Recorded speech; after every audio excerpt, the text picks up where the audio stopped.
बच्चों, आज तो थ्योरेटिकल पोर्शन है थोड़ा सा, फिर दो लास्ट में इंपॉर्टेंट क्वेश्चंस हैं जो आपके राजस्थान बोर्ड की बुक में फिजिक्स के दृष्टिकोण से गलत है। वो दोनों क्वेश्चंस इंपॉर्टेंट भी हैं। अगर हम उनको सही मानेंगे तो फिर हम प्रॉब्लम्स के आंसर नहीं दे पाएंगे, तो उसमें थोड़ा सा करेक्शन भी है। देखेंगे पदार्थ को हम तीन भागों में कैटेगराइज करते हैं। एक तो होता है चालक, कंडक्टर, और दूसरा होता है सेमीकंडक्टर मतलब अर्धचालक।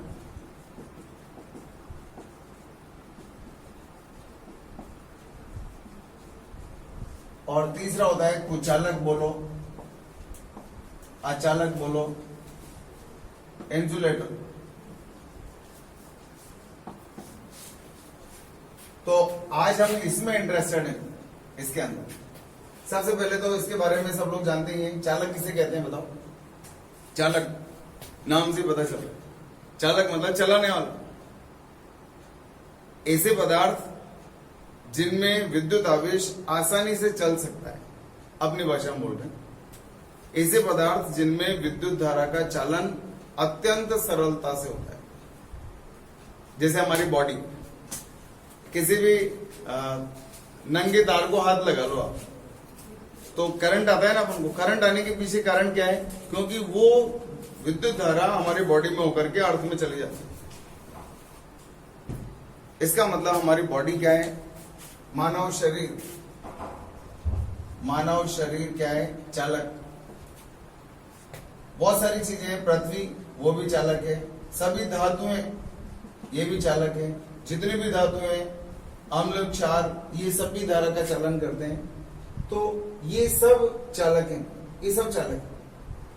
चालक किसे कहेंगे? वे पदार्थ जिनमें विद्युत धारा का चालन अत्यंत सरलता से हो जाता है। विद्युत धारा का चालन अत्यंत सरलता से हो जाए तो हम इसको क्या बोलेंगे? चालक। मानव शरीर, पृथ्वी, धातुएं, ये सब क्या है? चालक है। फिर अर्धचालक क्या है और कुचालक क्या है? जिनमें धारा का चालन अत्यंत सरलता से हो जाए उसको तो क्या बोलेंगे? चालक। और वे पदार्थ जिनमें धारा का चालन संभव नहीं होता है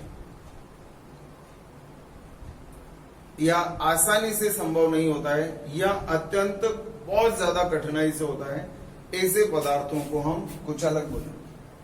वे पदार्थ जिनके द्वारा धारा का चालन अत्यंत सरलता से नहीं होता है या बहुत अत्यधिक कठिनाई से होता है या नहीं होता है, तो हम तो क्या बोलेंगे? कुचालक शब्द लगा दिया या अचालक लगा दिया। तो आप इसको लिखते समय ध्यान रखेंगे, धारा के चालन से संबंधित नई शब्द का इस्तेमाल करेंगे। वे पदार्थ जो धारा का चालन नहीं करते हैं कुचालक, और जो धारा का चालन करते हैं वो चालक। तो कुचालक कौन सा है? जैसे कांच है, कांच की छड़ी लेकर के आप करंट नंगे तार के हाथ लगा दो, करंट नहीं आएगा। प्लास्टिक है, प्लास्टिक। और लकड़ी से अगर किसी नंगे तार को छू लो तो करंट नहीं आएगा, मतलब उसमें धारा का चालन नहीं होगा। रबर, कागज, ये सब क्या है? ये सब अचालक है। वे पदार्थ जो जिनमें धारा का चालन अत्यंत सरलता से होता है चालक, और जिनमें धारा का चालन नहीं होता है वो अचालक। प्लास्टिक, कांच, रबर, लकड़ी, ये सब। एबोनाइट, ये भी रबड़ ही है, अलग प्रकार का रबड़ है। अर्धचालक किसे कहते हैं? इसका हमारा एक चैप्टर है पूरा, चैप्टर नंबर 16, जिसका नाम ही अर्धचालक है। पूरा बड़ा चैप्टर है, शानदार। अर्धचालक किसे कहते हैं? वे पदार्थ जिनकी चालकता चालकों और कुचालकों के मध्य में होती है। मतलब न तो वो उनको चालक की श्रेणी में रखा जा सकता और न ही उनको कुचालक की श्रेणी में रखा जा सकता। वे पदार्थ जिनकी चालकता चालकों और कुचालकों के मध्य में होती है अर्धचालक कहलाते हैं। इस चैप्टर में हम सिर्फ इनके बारे में एक छोटी सी बात ही पढ़ रहे हैं कि अर्धचालक क्या है।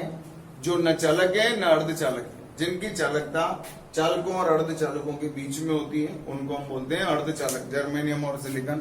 बाकी पूरा चैप्टर नंबर 16 में पढ़ा जाएगा। ठीक है, चालक हो गया, कुचालक हो गया और अर्धचालक हो गया। आज हम इसी के बारे में पढ़ने वाले हैं, इसी कुचालक के बारे में। इन कुचालकों को हम एक नए नाम से जानेंगे और यहां से आज के टॉपिक की शुरुआत करेंगे। परावैद्युत पदार्थ, पराविद्युत पदार्थ, डाई इलेक्ट्रिक सब्सटेंस, पराविद्युत पदार्थ, डाई इलेक्ट्रिक सब्सटेंस। देखो क्या होता है, ये कुचालक पदार्थ पराविद्युत पदार्थ भी कहलाते हैं। इनको पराविद्युत पदार्थ भी कहा जाता है। पराविद्युत पदार्थ क्या होते हैं और कुचालकों को पराविद्युत पदार्थ क्यों कहते हैं? क्योंकि ये धारा का चालन तो नहीं करते, जब भी तो कुचालक है। ये पदार्थ धारा का चालन तो नहीं करते, लेकिन अगर इनको विद्युत क्षेत्र में रख दें तो ये अपना विद्युत प्रभाव जरूर प्रदर्शित करते हैं। मतलब विद्युत प्रभाव उत्पन्न कर देते हैं। कैसे करते हैं वो पढ़ेंगे हम। इसी कारण से हम इनको पराविद्युत पदार्थ के नाम से जानते हैं। तो वे पदार्थ जो धारा का चालन तो नहीं करते हैं, अर्थात कुचालक होते हैं, परंतु विद्युत क्षेत्र में रखे जाने पर विद्युत प्रभाव उत्पन्न कर देते हैं। इस घटना को पराविद्युत ध्रुवण, आगे बढ़ेंगे अपन, लेकिन ऐसे पदार्थों को हम पराविद्युत पदार्थ के नाम से जानेंगे। तो चालक वे पदार्थ जो कौन से, वे पदार्थ जो धारा का चालन करते हैं क्या कहलाएंगे? चालक। एग्जाम्पल, मानव शरीर, पृथ्वी, सभी धातुएं। सबसे बढ़िया चालक कौन सा है बताओ? आपने पढ़ा है सबने? अरे सब केमिस्ट्री में पढ़ रखे हैं, आपने क्या किया? सबसे बढ़िया चालक, सर्वोत्तम चालक का खिताब जिसको मिल गया है, बताओ सर्वोत्तम चालक कौन सा है? याद है? कितने बच्चों को याद है बताओ? सर्वोत्तम चालक जो सबसे बढ़िया चालक, चांदी। सर्वोत्तम चालक कौन सा है? चांदी। तो चालक पता चल गया, दिमाग में रखना थोड़ी देर। चालक वे पदार्थ जो धारा का चालन करते हैं चालक कहलाते हैं। मानव शरीर, पृथ्वी, सभी धातुएं, ये सब। और सबसे बढ़िया चालक कौन सा है? चांदी। कुचालक किसे कहेंगे? वे पदार्थ जो धारा का चालन नहीं करते। लकड़ी, मोम, कांच, रबर, कागज, ये सब कुचालक। और अर्धचालक कौन से होते हैं? जिनकी चालकता चालकों और अर्धचालकों के बीच में होती है, उनको अर्धचालक के नाम से जाना जाता है। पराविद्युत पदार्थ, पराविद्युत पदार्थ क्या होते हैं भाई बताओ? वैसे तो कुचालकों को ही पराविद्युत पदार्थ कहा जाता है। सिस्टम हैंग हो गया अचानक, उसमें स्पेस मेमोरी खत्म होगी तो उसको वापस डिलीट मार के चालू कर रहा है। तो ध्यान दो, पराविद्युत पदार्थ किसे कहते हैं? कुचालकों को ही पराविद्युत पदार्थ कहते हैं।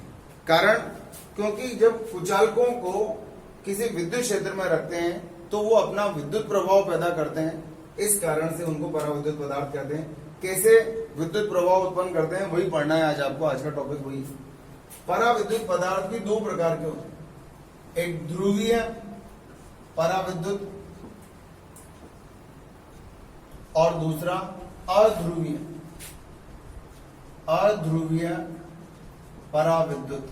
दो प्रकार के ये पराविद्युत पदार्थ होते हैं। अब ध्रुवीय पराविद्युत और अध्रुवीय पराविद्युत, नाम में कुछ इसके आपको हिंट मिलेगा तो आपको कभी कंफ्यूजन नहीं आएगा कि ये कौन कौन से पराविद्युत है, क्या कैरेक्टर्स हैं। तो इनके नाम से हम अर्थ निकाल लेंगे। ध्रुवीय पराविद्युत और अध्रुवीय पराविद्युत। वे अणु, देखो जैसे एक अणु ले लेता हूं मैं, HCl का अणु, ये हाइड्रोजन और ये क्लोरीन, ये HCl का, ये मान लो क्लोराइड आयन है। Cl माइनस और ये H प्लस। इससे बड़ा होता है ना, काफी बड़ा होता है, ये तो बहुत छोटा होता है, जानते हो?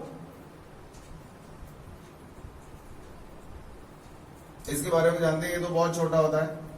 इस प्रकार से, इस तरह से इसका चित्र बनता है, H प्लस और Cl माइनस, HCl अणु। इसका माइनस ऋण आयन यहाँ है और धन आयन यहाँ है। आपने विद्युत द्विध्रुव आघूर्ण पढ़ा है, याद है आपको? माइनस Q और प्लस Q, फर्स्ट चैप्टर याद करो।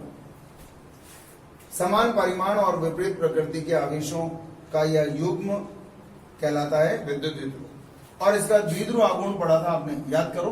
द्विध्रुव आघूर्ण होता है एक आवेश का परिमाण गुणा दोनों के मध्य का विस्थापन, लिखते हैं विस्थापन, ये भी, इन दोनों का गुणनफल क्या कहलाता है? विद्युत द्विध्रुव आघूर्ण। एक चीज का जवाब दो, अगर ये और पास में हो तो द्विध्रुव आघूर्ण पर क्या प्रभाव पड़ेगा?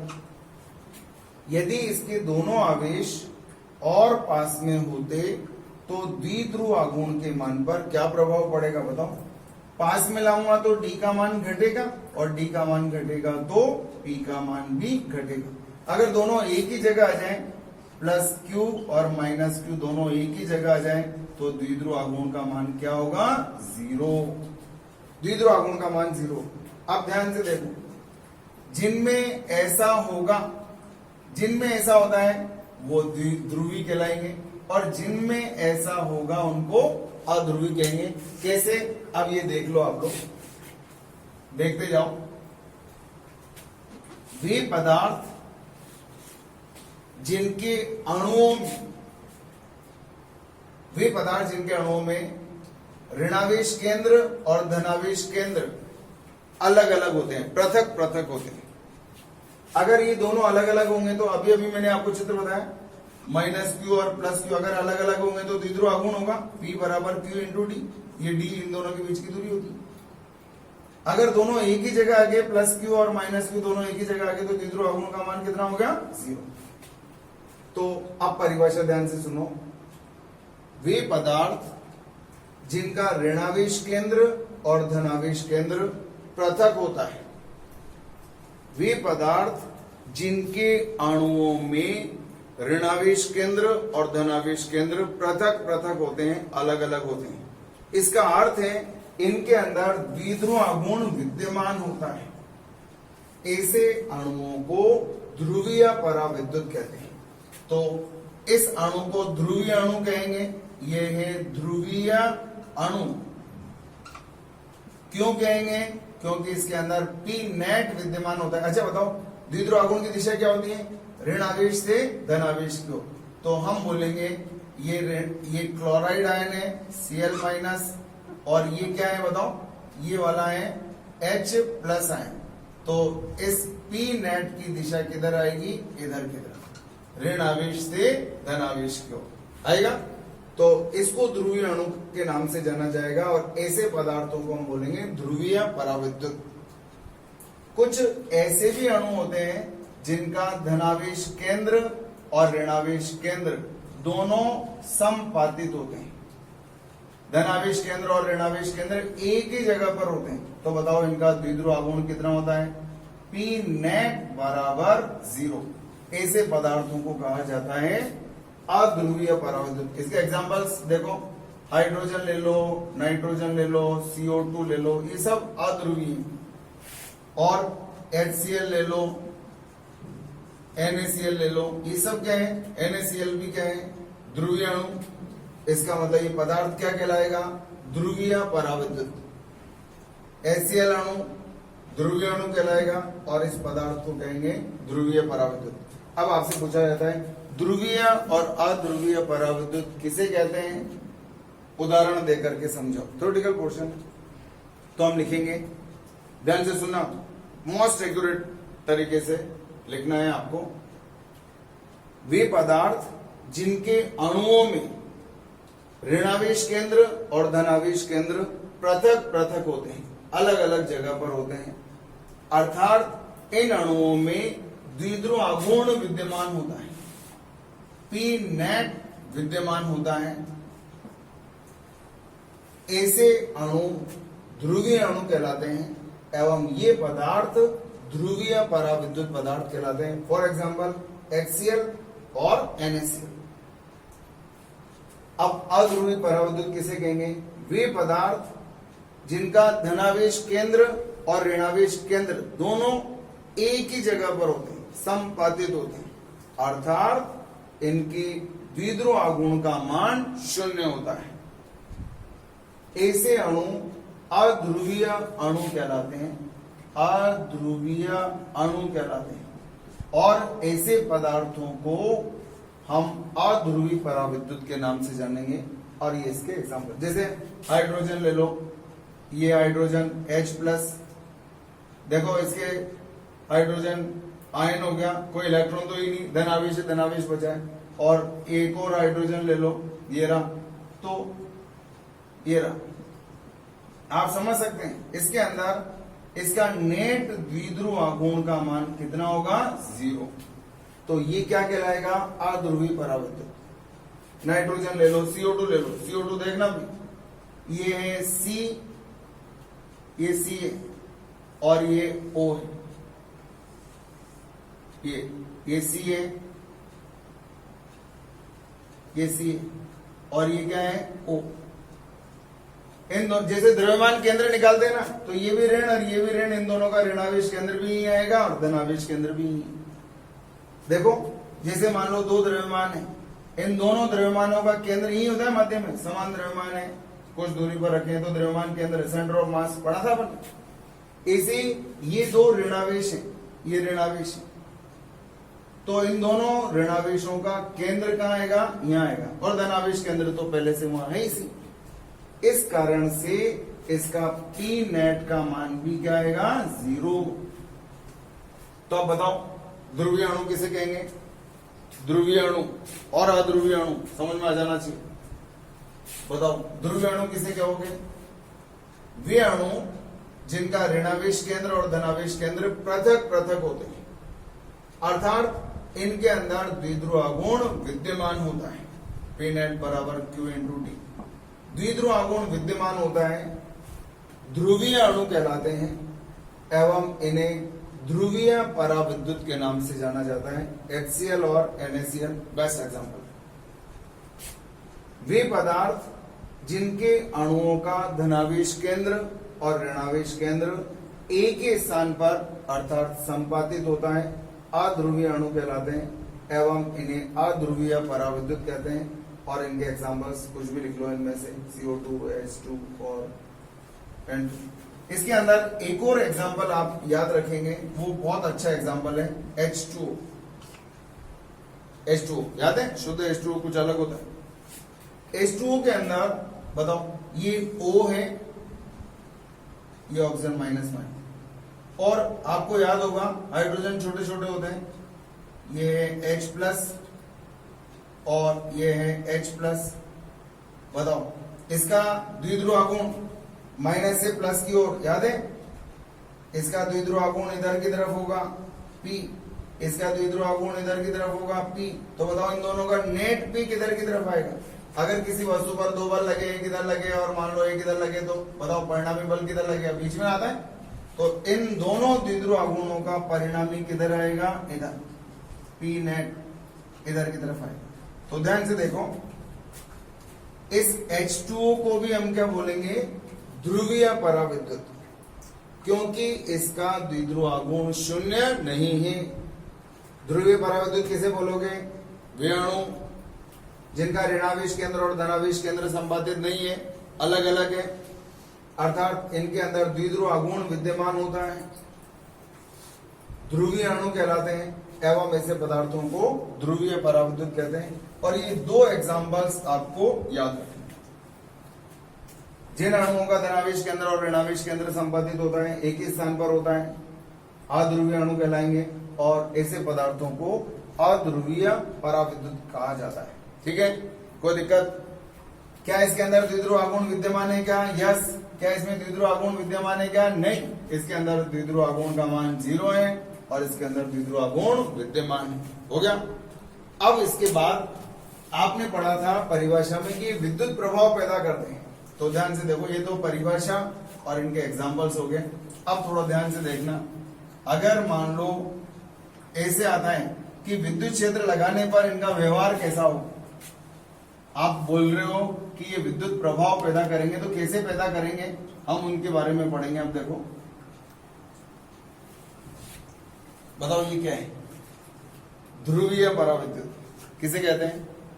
जिसके अणु में द्विध्रुव आघूर्ण होता है, ध्रुवीय पराविद्युत। जिसके अणु में द्विध्रुव आघूर्ण नहीं है, इसका पी नेट कितना होता है? 0।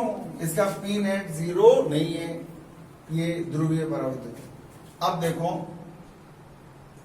बताओ ये कौन सा अणु, ध्रुवीय है या अध्रुवीय? बताओ ये कौन सा अणु है, ध्रुवीय या अध्रुवीय? दोनों चित्र मैंने अलग अलग जगह बनाया तो आपको पता चल गया। ये ध्रुवीय पराविद्युत और ये अध्रुवीय। ये ध्रुवीय क्यों है, क्यों है ध्रुवीय, और ये अध्रुवीय क्यों है? अगर ऐसे पढ़ोगे तो हमेशा के लिए याद रहेगा। सोच रहे हैं यार ये अध्रुवीय क्यों है? क्योंकि इसका नेट द्विध्रुव आघूर्ण कितना है? 0। क्योंकि इसका पी नेट बराबर क्या होता है? Q into D. तो ये क्या हो गया? अणु की बात कर रहा हूं, ये अणु की बात कर रहा हूं, सिर्फ अणु की। ये ध्रुवीय अणु और ये अध्रुवीय अणु। हो गया काम? अब देखो, अब पदार्थ की बात करते हैं। पदार्थ, ये पदार्थ है, ध्यान से देखो यार, थोड़ा ध्यान से। अच्छा, इसका द्विध्रुव आघूर्ण किधर होता है? ऋण आवेश से धन आवेश की ओर होता है। देखो देखो देखो, मान लो ये अणु और ऐसा ही अणु एक और है यहां पे। बताओ इन दोनों अणुओं का नेट द्विध्रुव आघूर्ण कितना होगा? नेट द्विध्रुव आघूर्ण का मान क्या होगा? बोलो। 0 होगा, क्योंकि इसका इधर है और इसका इधर है, दो सदिश। अगर पूरे इस पूरे पदार्थ का पूछा जाए तो अभी नेट कितना होगा? 0। बताओ, एक द्विध्रुव ऐसे पड़ा हुआ है, इधर माइनस है इधर प्लस है, और एक द्विध्रुव ऐसे पड़ा हुआ है, इधर प्लस इधर माइनस। इन दोनों का नेट कितना होगा? 0। अरे इधर देखो, बहुत आसान है। मान लो एक वस्तु पर एक बल इधर लग रहा है और एक बल इधर लग रहा है, नेट बल कितना हो गया? नेट बल 0 हो गया यार, क्योंकि बल सदिश राशि है, सिंपल सी बात है। इसी तरह से इन दोनों का नेट 0 हो गया, इन दोनों का नेट 0 होगा। अब देखो इधर ये माइनस ये प्लस, बताओ ये प्लस ये माइनस और ये प्लस, इन दोनों का नेट। बताओ पूरे पदार्थ का अभी भी नेट कितना है? 0। क्या अणु का 0 है क्या? क्या ध्रुवीय अणु का नेट द्विध्रुव आघूर्ण का मान 0 है क्या? नहीं है। लेकिन पूरे पदार्थ का क्या है? 0, क्योंकि इसमें अणु पड़े हुए सब। तो यही हम कहना चाहते हैं, इसमें बहुत सारे द्विध्रुव हैं, बहुत सारे प्लस माइनस। अब हम ये नहीं बताएंगे कौन सा कैसे पड़ा हुआ है, अब हमें खुद को ही नहीं मालूम कैसे कैसे पड़े हुए। तो हम ये कहना चाहते हैं कि हर अणु के अंदर द्विध्रुव आघूर्ण विद्यमान है, लेकिन ताप के कारण, तापीय ऊर्जा के कारण ये द्विध्रुव अनियमित रूप से व्यवस्थित रहते हैं। किसी का मुंह इधर है, किसी का इधर है, किसी का इधर है, किसी का इधर है, किसी का इधर है, किसी का द्विध्रुव आघूर्ण इधर है। तो सभी दिशाओं में, जैसे मान लो इसके ऊपर बल सभी दिशाओं में लग जाएंगे तो क्या होगा? हर दिशा में बल लगेगा तो नेट बल का मान कितना आना है? 0 आना है। उसी तरह से इसका द्विध्रुव आघूर्ण देखो, इसका द्विध्रुव आघूर्ण इधर है, इसका इधर है, इसका इधर है, इसका इधर है, इसका इधर है, इसका इधर है, इसका इधर है, इसका इधर है, इसका इधर है। इसमें करोड़ों अणु है, असंख्य अणु है। तो हम बोलेंगे इसका नेट द्विध्रुव आघूर्ण का मान, पूरे पदार्थ का नेट द्विध्रुव आघूर्ण का मान कितना हो गया? 0। कारण क्या हुआ? बताओ कारण कारण कारण फटाफट। कारण तापीय ऊर्जा, इसका कारण क्या है? तापीय ऊर्जा। तापीय ऊर्जा के कारण ये द्विध्रुव अनियमित रूप से व्यवस्थित हो जाते हैं, इसलिए पूरे पदार्थ का नेट द्विध्रुव आघूर्ण का मान 0 हो जाता है। हो गया? इसका नेट द्विध्रुव आघूर्ण तो पहले ही 0 था। बताओ इस पूरे पदार्थ का नेट द्विध्रुव आघूर्ण क्या होगा?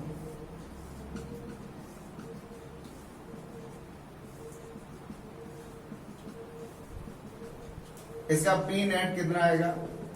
0 आएगा। इसका भी 0, इसका भी 0। वापस देखो, फिर अंतर क्या है? अरे अंतर तो बहुत सारा है यार। देखो इस पूरे पदार्थ का नेट द्विध्रुव आघूर्ण 0 है, इसका भी नेट 0 है। फिर अंतर किस बात का? तो इसको तो ध्रुवी बोलते हैं, इसको अध्रुवी बोलते हैं। ऐसा क्यों? क्योंकि इस पूरे पदार्थ का नेट द्विध्रुव आघूर्ण 0 किसकी वजह से है? तापीय ऊर्जा की वजह से। एक को निकाल करके देखो क्या द्विध्रुव आघूर्ण 0 है क्या? नहीं है। एक को निकाल करके देखो क्या द्विध्रुव आघूर्ण 0 है क्या? बिल्कुल यस 0 है। तो हम बोलेंगे, अब आपसे कहा जाता है, सुनना ध्यान से, ध्रुवीय एवं अध्रुवीय पदार्थों का विद्युत क्षेत्र की अनुपस्थिति में द्विध्रुव आघूर्ण का मान 0 होता है। इनके कारण बताइए। इसका भी 0 होता है, इसका भी 0 होता है, तो अब इनके कारण कैसे बताएंगे? बहुत शानदार सवाल है। ध्रुवीय और अध्रुवीय दोनों पदार्थों का नेट द्विध्रुव आघूर्ण 0 होता है, नेट पी का मान 0 होता है। इसके कारण बताइए। तो इसके कारण क्या बताऊंगा? पहले तो इसके बारे में बात करूंगा। क्योंकि ध्रुव अणु के ऋणावेश केंद्र और धनावेश केंद्र संपातित नहीं होते हैं, अलग अलग जगह होते हैं, अतः प्रत्येक अणु में द्विध्रुव आघूर्ण विद्यमान होता है। लेकिन तापीय ऊर्जा के कारण पदार्थ के अंदर ये द्विध्रुव अनियमित रूप से व्यवस्थित हो जाते हैं, अनियमित रूप से व्यवस्थित होते हैं। इसलिए पूरे पदार्थ का नेट द्विध्रुव आघूर्ण का मान 0 है। फिर इसका 0 क्यों है भाई साहब? बोलो, इसकी कहानी अलग है। यह अध्रुवीय है, इसका ऋणावेश केंद्र और धनावेश केंद्र एक ही जगह पर होता है, इसलिए हर अणु का द्विध्रुव आघूर्ण 0 है। तो पूरे पदार्थ का नेट द्विध्रुव आघूर्ण का मान भी 0 है। वैसे अगर थ्योरेटिकल क्वेश्चन है, मुश्किल से आता है राजस्थान बोर्ड में, लेकिन अगर आ गया तो पूरा कंसेप्चुअल है, रट्टा नहीं मारना। इसका भी द्विध्रुव आघूर्ण 0, इसका भी द्विध्रुव आघूर्ण 0, लेकिन दोनों का कारण अलग अलग है। इसका कारण क्या है कि ये द्विध्रुव हर अणु में द्विध्रुव है, हर अणु में द्विध्रुव है, और इसके अणु में द्विध्रुव नहीं है। लेकिन ये द्विध्रुव होने के बावजूद भी तापीय ऊर्जा के कारण ये अंशंट अनियमित रूप से व्यवस्थित हो गए, इसलिए इनका पूरे का नेट द्विध्रुव आघूर्ण का मान 0। और इसमें तो था ही नहीं, जो इसका तो 0 आएगा ही। जैसे ही मान लो दो बच्चे टेस्ट में दोनों के ही 0 नंबर आए। अब एक बॉन्ड बुद्धि है और एक मोस्ट ब्रिलियंट के भी 0 आ गया, और जो डबोर था उसके भी 0 आ गया। लेकिन दोनों के 0 आने के पीछे कारण अलग अलग है। जो डबोर था उसको तो समझ में ही नहीं आया, वो तो पहले से ही 0 था, रिजल्ट भी 0, पहले से भी 0 और रिजल्ट भी 0। लेकिन ये तो ब्रिलियंट था, लेकिन इसके 0 आने के पीछे कोई और कारण है, तो वो कारण आपको पकड़ना है। कारण क्या है? तापीय ऊर्जा के कारण ये द्विध्रुव अनियमित रूप से व्यवस्थित हो जाते हैं, इस कारण इनका नेट द्विध्रुव आघूर्ण का मान 0। अब अगर इसको किसी विद्युत क्षेत्र में रख दूं, इधर देखो ध्यान से, अगर इसे किसी विद्युत क्षेत्र में रख दिया जाए, इस डब्बे को उठा के लाओ और इस डब्बे को यहां रख दो। जब तक आप सोचो, मैं एक डब्बा उधर भी बना दूं। अगर इसको भी मैं विद्युत क्षेत्र में रख दूं, इस डब्बे को उठाओ और यहां रखो। यदि इसको उठा करके यहां रख दिया जाए, इस विद्युत क्षेत्र में रख दिया जाए, तो बताओ देखो क्या होगा। लाओ, उठा करके लाओ। आपको मालूम है, याद करो, अगर सम विद्युत क्षेत्र में द्विध्रुव को रखा जाए, याद करो, ये माइनस क्यू था और ये प्लस क्यू था, इसका द्विध्रुव आघूर्ण भी इधर की तरफ था, याद है कुछ? तो बताओ क्या था? इसके ऊपर बल इधर लगता है, इसके ऊपर बल इधर लगता है, एफ और एफ, ये दोनों बल मिलकर के बल आघूर्ण आरोपित करते हैं, और ये विद्युत क्षेत्र की दिशा में इधर घूम जाता है। घूम जाता नहीं था? कुछ याद आया? जब किसी द्विध्रुव को सम विद्युत क्षेत्र में रखा जाता है तो इसके ऊपर बलाघूर्ण कार्य करता है। वो बलाघूर्ण याद है, उसका मान टॉ बराबर पी साइन थीटा, और ये बलाघूर्ण क्या करता है? इसको घुमा करके विद्युत क्षेत्र के समानांतर संरेखित करने का प्रयास करता है। तो ये द्विध्रुव, इसका द्विध्रुव आघूर्ण इधर है, घूम करके इधर आ गया। देखो, ये प्लस हो गया, ये माइनस हो गया। जितने भी द्विध्रुव हैं सब घूम घूम करके किधर आ गए, इधर की तरफ आ गए। देखो सबका द्विध्रुव एक की तरफ हो गया, द्विध्रुव आघूर्ण। अब मुझे ये बता दो, ये हो गया, क्या अब इसका नेट द्विध्रुव आघूर्ण 0 होगा क्या? जैसे मान लो किसी वस्तु पर अंशरण बल लग रहे हैं, इधर भी लग रहा है, इधर भी लग रहा है, इधर भी लग रहा है, इधर भी लग रहा है, इधर इधर इधर इधर इधर इधर, नेट कितना हो गया? 0। अगर ये सारे बल एक ही दिशा में आ जाए तो इधर लग रहा है, ये भी इधर लग रहा है, ये भी इधर लग रहा है, ये भी इधर लग रहा है, ये भी इधर लग रहा है, ये भी इधर लग रहा है। इसका द्विध्रुव आघूर्ण किधर है? ऋण से धन की ओर, इधर की तरफ है, इधर इधर इधर इधर इधर इधर सबका। तो बताओ क्या अब इसका नेट द्विध्रुव आघूर्ण 0 होगा क्या? नहीं होगा। इसके अंदर नेट द्विध्रुव आघूर्ण पैदा हो गया, किधर? इधर की तरफ। नेट द्विध्रुव आघूर्ण बाह्य विद्युत क्षेत्र की दिशा में पैदा हो गया। अब इसको लाओ नीचे, अंदर लाओ, देखना यार ध्यान से। देखो मैंने बताया था अभी आप, ये विद्युत क्षेत्र क्या करता है? बल लगाता है। धन आवेश पर बल किधर लगता है? विद्युत क्षेत्र की दिशा में। लगता है नहीं लगता है? अरे परीक्षण आवेश रख करके देख लो ना। धन आवेश पर बल किधर लगता है? तीव्रता की दिशा में। और ऋण आवेश पर बल किधर लगता है? तीव्रता के विपरीत दिशा में लगता है। इधर देखो, अगर मैं इसको उठा करके यहां रखूंगा तो क्या होगा? इस धनावेश पर बल किधर लगेगा? इधर। और ऋण आवेश पर बल किधर लगेगा? देखो ना ये विद्युत क्षेत्र, इस धनावेश को तो उधर खसका देगा। देखो ये धना, इसको तो इधर खसकाएगा और इसको इधर खसकाएगा, तो इसका हुलिया बिगड़ जाएगा और इसका हुलिया बिगड़ करके ऐसा हो जाएगा। देखो देखो क्या होगा, जब अध्रुवी पराविद्युत को विद्युत क्षेत्र में रखा जाता है तो इसका धनावेश केंद्र विद्युत क्षेत्र की दिशा में और ऋणावेश केंद्र विद्युत क्षेत्र के विपरीत दिशा में विस्थापित हो जाता है। अर्थात अणु के अंदर द्विध्रुव आघूर्ण पैदा हो जाता है। क्या पहले द्विध्रुव आघूर्ण था क्या? क्यों नहीं था? वो कारण मालूम होना चाहिए। बताओ पहले द्विध्रुव आघूर्ण 0 क्यों था? सोचो। द्विध्रुव आघूर्ण 0 इसलिए था क्योंकि धनावेश केंद्र और ऋणावेश केंद्र एक ही जगह पर थे। अब ऐसा क्या हो गया, जब इस डब्बे को यहाँ रखा अपन ने, इस विद्युत क्षेत्र में लाया तो क्या हुआ बताओ? जब इसको विद्युत क्षेत्र में लाऊंगा तो इसके धनावेश पर विद्युत क्षेत्र की दिशा में इधर, ऋण आवेश पर इधर, देखो इसके ऊपर इधर बल लगेगा, इसके ऊपर इधर बल लगेगा, तो इसका हुलिया ऐसा हो जाएगा।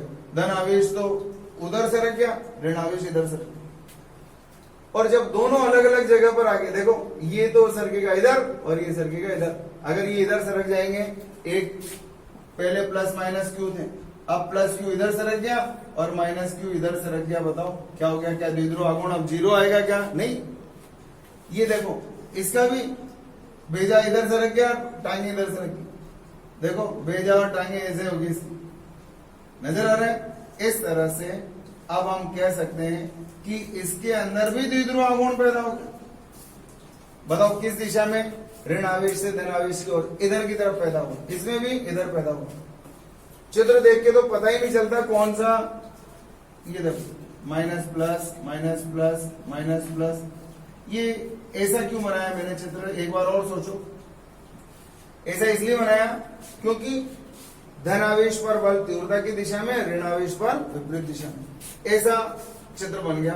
देखो दोनों चित्र एक जैसे हैं, लेकिन दोनों के बनने की क्रियाएं अलग अलग है। इसीलिए तो अलग अलग टॉपिक के अंदर पढ़ रहे हैं, एक अध्रुवीय और दूसरा ध्रुवीय। अब बताओ ध्रुवीय पराविद्युत किसे कहते हैं? ध्रुवीय पराविद्युत किसे कहेंगे? वे अणु जिनका धनावेश केंद्र और ऋणावेश केंद्र पृथक पृथक होता है, अर्थात इनके अंदर नेट द्विध्रुव आघूर्ण विद्यमान होता है, ध्रुवीय अणु कहलाते हैं। और ऐसे पदार्थों को ध्रुवीय पराविद्युत कहा जाता है। वे पदार्थ जिनका धनावेश केंद्र और ऋणावेश केंद्र एक ही स्थान पर संपातित होता है, अर्थात इनका नेट द्विध्रुव आघूर्ण 0 होता है, अध्रुवीय पराविद्युत कहलाते हैं।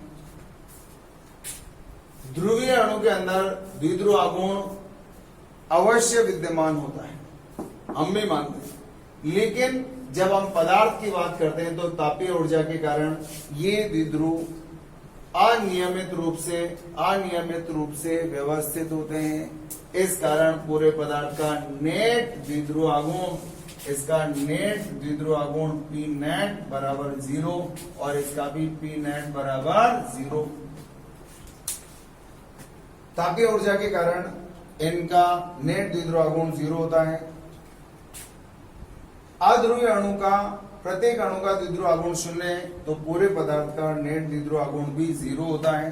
तो इनका 0 होने के पीछे कारण अलग अलग हैं। अब इसके बारे में बात करते हैं। जब ध्रुवीय पराविद्युत को विद्युत क्षेत्र में रखा जाता है, किसको रखा? ध्रुवीय पराविद्युत को। कहां रखा? उठा करके विद्युत क्षेत्र में रखा जाता है।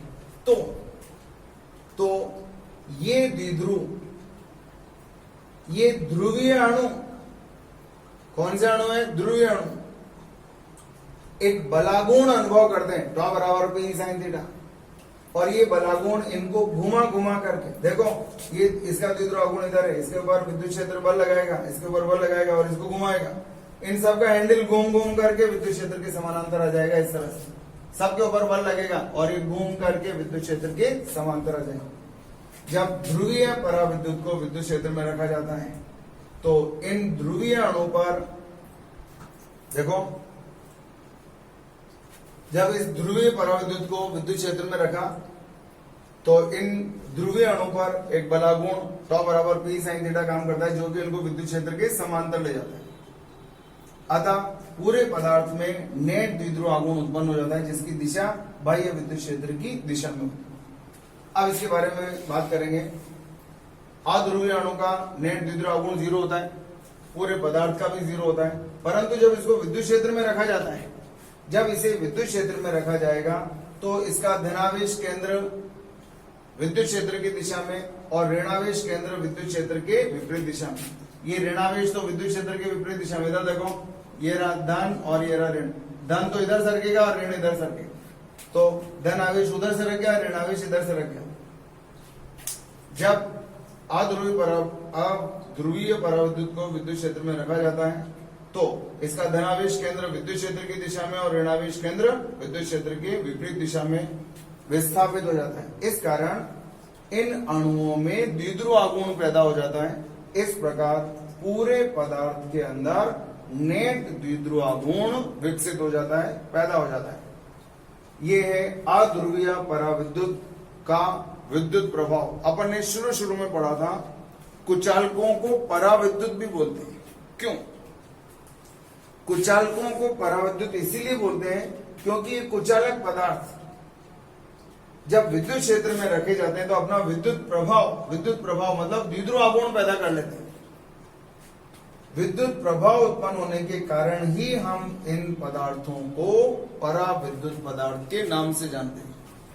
एक तरह से कुचालकों को ही पराविद्युत पदार्थ इसलिए बोलते हैं क्योंकि ये धारा का चालन तो नहीं करते हैं, धारा का चालन नहीं करेंगे, लेकिन विद्युत क्षेत्र में रखने पर ये अपना विद्युत प्रभाव अवश्य पैदा करते हैं। कोई दिक्कत? एक बार स्क्रीनशॉट ले लो, इसका स्क्रीनशॉट ले लो। हो गया? अब देखो, स्क्रीनशॉट ले लिया सबने। इसके बाद देखो, ये जो ध्रुवीय और अध्रुवीय पराविद्युत पदार्थ हैं, इनके अंदर से हम कुछ पदार्थ के बारे में बात करेंगे। कुछ पदार्थ ऐसे होते हैं जिनके अंदर कुछ विशेष गुण भी पाया जाता है। ऐसे पदार्थ को कहते हैं हम रैखिक समदेशिक, रैखिक समदेशिक पराविद्युत पदार्थ, रैखिक समदेशिक पराविद्युत पदार्थ। देखो, वे पदार्थ जिन्हें विद्युत क्षेत्र में रखने पर इनमें प्रेरित द्विध्रुव आघूर्ण का मान, ये क्या है? प्रेरित, पैदा हुआ है। अगर इसको मैं बाहर निकाल दूं तो क्या इसके अंदर द्विध्रुव आघूर्ण था क्या?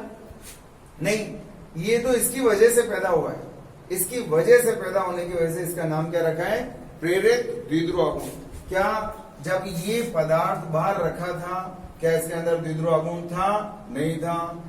किसकी वजह से पैदा हुआ? इस बाह्य विद्युत क्षेत्र की वजह से, इसलिए इसका नाम क्या रख दिया? प्रेरित द्विध्रुव आघूर्ण।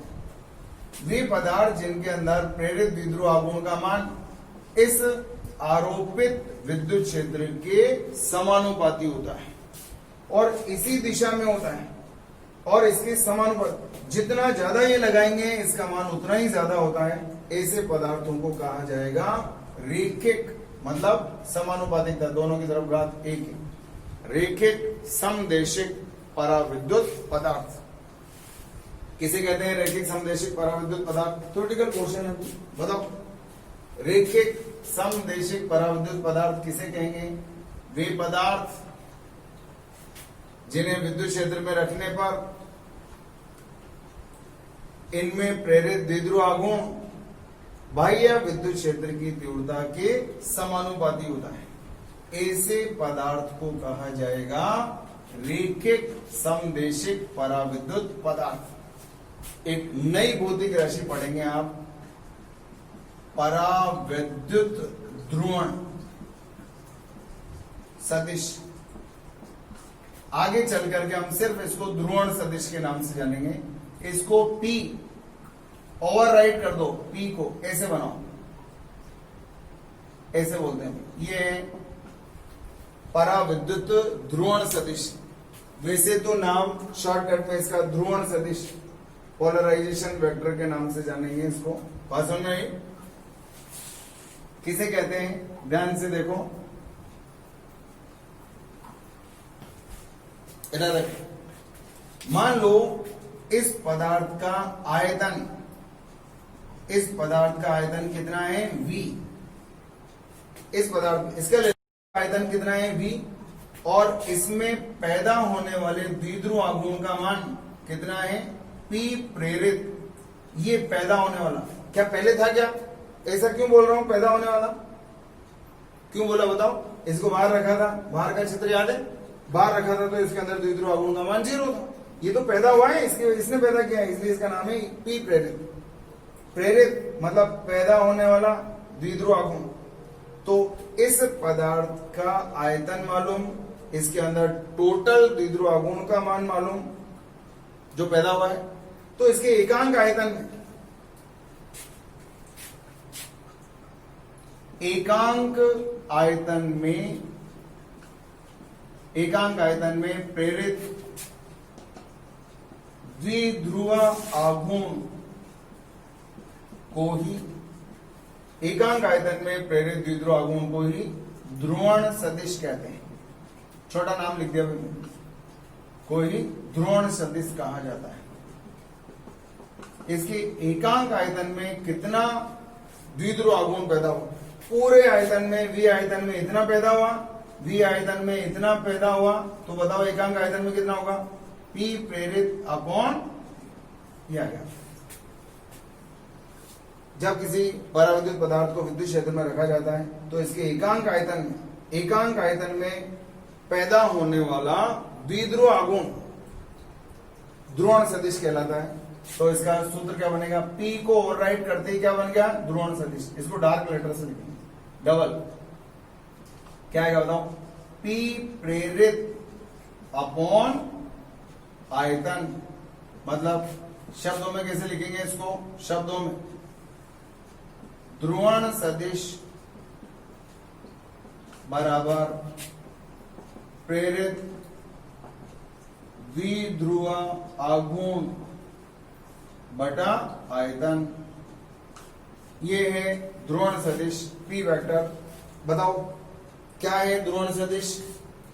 किसे कहेंगे ध्रुवण सदिश? परिभाषा आ जाए मान लो इसकी, इसका मात्रक तो बहुत शानदार है। मात्रक से तो हमें एक नया कंक्लूजन पता चल गया, एक नई चीज पता चल जाएगी मात्रक से। तो अभी मात्रक तो इसका बहुत शानदार है। पहले तो बताओ ध्रुवण सदिश किसे कहते हैं?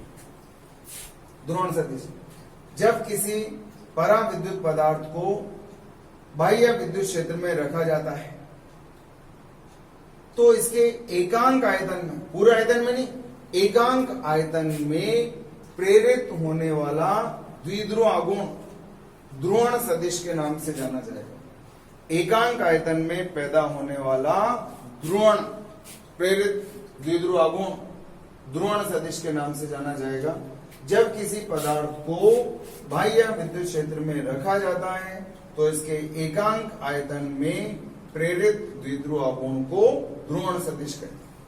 अब आपका काम शुरू होता है यहां से, मेरा काम यहां खत्म, आपका काम शुरू होता है। बताओ, शॉर्टकट मारो। परिभाषा क्या है?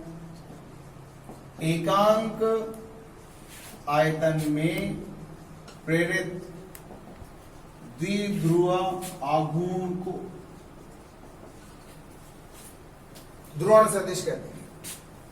सूत्र बोलो। P वेक्टर बराबर P प्रेरित अपॉन आयतन। मात्रक बताओ और इसकी विमा बताओ। बताओ, द्विध्रुव आघूर्ण याद है आपको? द्विध्रुव आघूर्ण P बराबर Q इंटू डी याद है? आवेश और विस्थापन का गुणनफल होता है। तो इसका मात्रक क्या होता है याद है? इसका मात्रक कूलाम इनटू विस्थापन का मात्रक बोलो मीटर, और ये आयतन है, आयतन का मात्रक होता है मीटर क्यूब। आयतन का मात्रक क्या होगा? Metre cube. अब आप सोच लो, आपको टाइम दे रहा हूं, मैं मिटाने लग गया इसी चक्कर में, ताकि आपको दिमाग चलाने के लिए सोचो सोचो सोचो। एक ऐसा मात्रक आया जो हम 100 बार लिख चुके हैं कम से, और उसको पहचानेंगे भी सीख, और वो हमारे लिए आगे के रास्ते भी खोलेगा। कितने बच्चों ने पहचान लिया इसका मात्रक? बताओ, कितने बच्चों को पहचान में आ गया? पहचानना तो पड़ेगा ना यार। बस इतने से बच्चों को, 28-30 बच्चों को आया भाई यार। ये तो अपन ने खूब सारा काम में लिया है। 1 मीटर कट गया यहां से, तो क्या गया बताओ? कूलाम प्रति मीटर स्क्वायर या कूलाम प्रति मीटर स्क्वायर। ये मात्रक याद है आपको? किसका होता है? पृष्ठ आवेश घनत्व। पृष्ठ आवेश घनत्व सिग्मा का भी यही मात्रक होता है। इसका भी यही मात्रक होता है सिग्मा का। याद करो, सिग्मा क्या होता है? एकांक क्षेत्रफल, इकाई क्षेत्रफल पर आवेश की मात्रा को पृष्ठ आवेश घनत्व कहते हैं। तो एक कंक्लूजन यहां से निकलेगा। अब आपको ये याद रखना है, नाम बोलो इसका, ध्रुवण सदिश।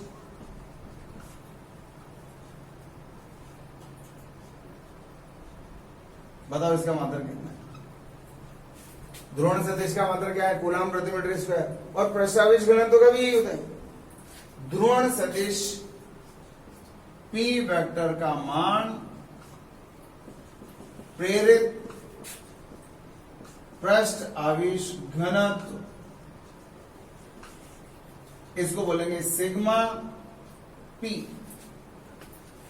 सिग्मा P के बराबर होता है। याद रहेगा? मात्रक ने बता दिया। देखो, आपको एक सबसे इंपॉर्टेंट कंक्लूजन निकला है कि इस प्रेरित द्विध्रुव आघूर्ण का, सॉरी, ध्रुवण सदिश। ये ध्रुवण सदिश होता क्या है भाई? क्या होता है ध्रुवण सदिश? ऊपर लिखा है एकांक आयतन में प्रेरित द्विध्रुव आघूर्ण को। ये प्रेरित द्विध्रुव आघूर्ण कहां से आ गया? जब पराविद्युत पदार्थ को विद्युत क्षेत्र में रखा जाता है तो इसके एकांक आयतन में प्रेरित होने वाला द्विध्रुव आघूर्ण, एकांक आयतन में पैदा होने वाला द्विध्रुव आघूर्ण कहलाएगा ध्रुवण सदिश। इसका सूत्र प्रेरित द्विध्रुव आघूर्ण टोटल बटे आयतन, तो एकांक आयतन में प्रेरित द्विध्रुव आघूर्ण हो गया। इसका मात्रक हो गया कूलाम प्रति मीटर स्क्वायर। और यही मात्रक पृष्ठ आवेश घनत्व का भी होता है।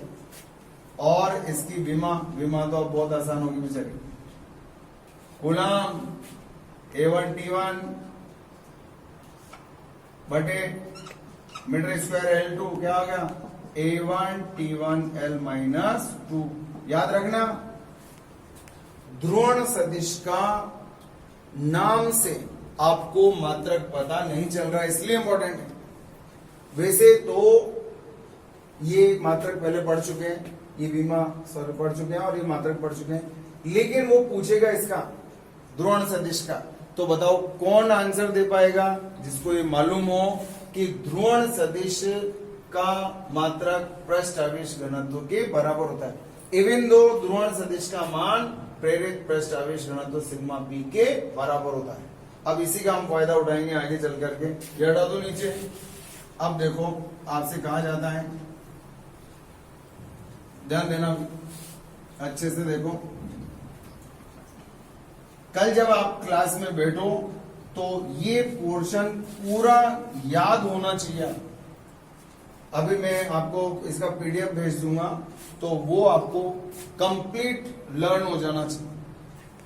और हाँ, और इधर देखो, ये जो ध्रुवण सदिश है इसके अंदर ये जो एकांक आयतन में प्रेरित द्विध्रुव आघूर्ण है, याद रखना इंपॉर्टेंट चीजें।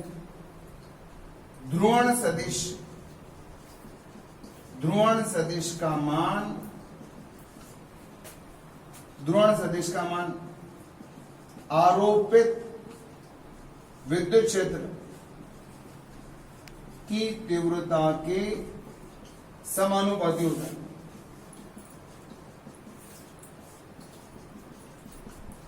मतलब ध्रुवण सदिश, देखो ध्रुवण सदिश को बार बार मैं ऐसे बना रहा हूं मोटा, ये पी मोटा और ये पी पतला होता है और ये पी मोटा होता है। पी मोटे का मतलब ध्रुवण सदिश प्रोपोर्शनल टू ई वेक्टर। देखो दोनों की दिशाएं एक ही है, मतलब दोनों एक ही दिशा में। अभी चित्र बनाया था, द्विध्रुव आघूर्ण भी इधर ही होता है और विद्युत क्षेत्र भी इधर ही होता है। तो यहां पर जब आप ये पी मोटा बराबर एक समानुपातिक नियतांक लगता है, इसको बोलते हैं काई। क्या बोलते हैं? काई। इधर देखो, इसको क्या बोलते हैं आप? फाई बोलते हैं ना, फाई। ये क्या है? फाई। तो और इसे बोलते हैं साई, और इसे बोलते हैं, इधर देखो ये एक्स की तरह, इसे बोलते हैं काई। ये काई है। तो ये तीनों भाई है, फाई, साई और काई। तो ये क्या हो गया? साई। और यहां छोटा सा लगाते हैं ई, तो इसको बोलते हैं काई ई। एक समानुपातिक नियतांक है और ये विद्युत क्षेत्र की तीव्रता, ये आपकी बुक में लिखा हुआ है, लेकिन इसमें थोड़ी सी कमी है, वो मैं पूरी कर देता हूं। और यहां आएगा आपके एप्सिलॉन जीरो। ठीक है, तो आपकी बुक में केवल यहां पर काई ई लिखा हुआ है, तो आपको यहां एप्सिलॉन जीरो और लिख लेना है। उसके कारण मैं बता दूं मैं क्यों लिखूंगा, क्योंकि ये काई ई जो है, ये काई ई, इसको बोलते हैं परावैद्युत प्रवृत्ति। क्या बोलेंगे? परावैद्युत प्रवृत्ति, जो कि विमाहीन एवं मात्रकहीन राशि, विमाहीन और मात्रकहीन राशि, ये तो आपकी बुक में लिखा हुआ है, लेकिन ये एप्सिलॉन जीरो यहां नहीं लिखा हुआ। अगर एप्सिलॉन जीरो नहीं लिखूंगा तो ये मात्रकहीन नहीं बनेगा, क्योंकि साई, इसको काई ई का मान आएगा, देखो कितना आएगा? मोटा P upon epsilon zero into E. इन सब के मात्रक रख करके देख लो आप, इसका मात्रक रख लो, इसका मात्रक रख लो, इसका मात्रक रख लो, सबका मात्रक रख लेंगे तो कट जाएगा। बताओ, करके बताओ, आप करके देख लेना। ये अगर आप इन सब के मात्रक रखेंगे तो मात्रकहीन आएगा, इसका मतलब यहां एप्सिलॉन जीरो आना जरूरी है। तो ये हो गया मात्रकहीन राशि, ये मात्रकहीन राशि होगी। तो सबसे पहले ध्रुवण सदिश किसे बोलेंगे? पदार्थ के एकांक आयतन में प्रेरित द्विध्रुव आघूर्ण को, प्रेरित द्विध्रुव आघूर्ण बटे आयतन, कूलाम प्रति मीटर स्क्वायर मात्रक हो गया। सबसे इंपॉर्टेंट चीज क्या है? ध्रुवण सदिश का मान प्रेरित पृष्ठ आवेश घनत्व, इसके बारे में कल पढ़ाऊंगा। प्रेरित पृष्ठ आवेश घनत्व के बराबर होता है, और इस ध्रुवण सदिश का मान आरोपित विद्युत क्षेत्र की तीव्रता के समानुपाती होता है। समानुपाती का चिन्ह हटा करके एक नियतांक लगाया काई ई, जिसको हम पराविद्युत प्रवृत्ति के नाम से जानते हैं। लेकिन ये विमाहीन और मात्रकहीन राशि होती है, इसलिए इसको बनाने के लिए मैंने यहाँ एप्सिलॉन 0 लिखा है। आप 8th चैप्टर में पढ़ेंगे, इसकी जगह आएगा म्यू एम, काई एम आएगा चुंबक वाले चैप्टर में, और इसका नाम होगा चुंबकीय प्रवृत्ति। जैसे यहाँ है इलेक्ट्रिक ससेप्टिबिलिटी मतलब विद्युत प्रवृत्ति, और वहां आएगा चुंबकीय प्रवृत्ति, वहां आएगा चुंबकीय प्रवृत्ति, और यहाँ क्या आया विद्युत प्रवृत्ति। तो इसके बाद अब कल पढ़ेंगे हम, लेकिन आज का 2 बार रिवाइज करके पढ़ना है भैया, इसलिए मैं आपको क्वेश्चन भी दे रहा हूं। और कल और परसों में आपके क्वेश्चंस देख नहीं पाया, आपके रेस्पॉन्स वो जो कल मैंने क्वेश्चंस दिए थे थोड़ा सा व्यस्तता के कारण वो देखने में असमर्थता रहेगी। अब कल से जो क्वेश्चंस देखूंगा रेगुलर आपके जवाब दूंगा, तो आप लोग टेस्ट जरूर दो। अभी चैप्टर आपका फिनिश हो गया, बस 2 छोटी छोटी सी बातें और बच रही हैं, और मोस्ट प्रोबेबली कल से हम नया चैप्टर शुरू कर देंगे मोस्ट प्रोबेबली, और नहीं तो फिर बुधवार से तो शुरू करना ही है। ठीक है, तो हंसते रहिए, पढ़ते रहिए, मुस्कुराते रहिए, सुरक्षित रहिए और मस्त रहिए। Thank you.